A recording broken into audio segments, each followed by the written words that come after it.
din yung naranasan ko dun sa product.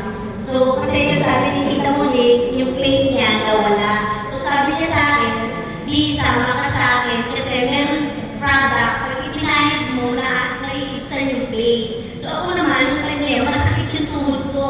Sabi ko, sige nga, may try ko. Kasi, meron kasi akong uric acid. So, yung dito ko, yung tuhod ko, parang siya nagkakot ng ngala pag sumasakit yung time na yun. So, sabi ko, sabi nga, may nagpapahid doon, magpapahid ka. So, dahil meron si Tita Susan, sabi ko, may pahid. So, after siguro mga... Libre that time, libre. Yeah, libre na. Kaya sumama na lang kasi sabi niya, may nagpapahid doon. Sige nga, parang maibsan, maganda daw yung product.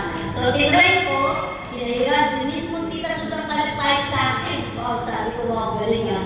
So, pinahiran ko, after an hour, so parang sabi ko, yung parang nag-aakap siya ng nana sa tuhod ko, parang nawawala siya. Kasi pag nag-aakap ko, pag ganun lang, so nung time yun, nawala. So sabi ko, nawala ka, maganda ka ang product. So sabi ko, why not kung hindi ko subukan? So, yun, nag-try ako, bumili ako.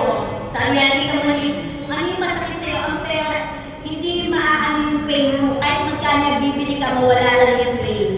So, nag-try ako, nung gabi din, nag-try ako. So, nung magtulog ko, yung tulog ko, deep na siya, talagang malalim, dire-diretso.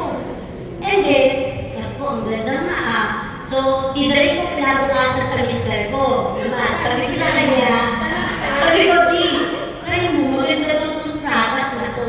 Sabi niya, basta i-try mo, kasi yung mister ko, nag-biology siya, nag-iinom siya, everyday yun. Ang ihi niya, kulay iced tea. So,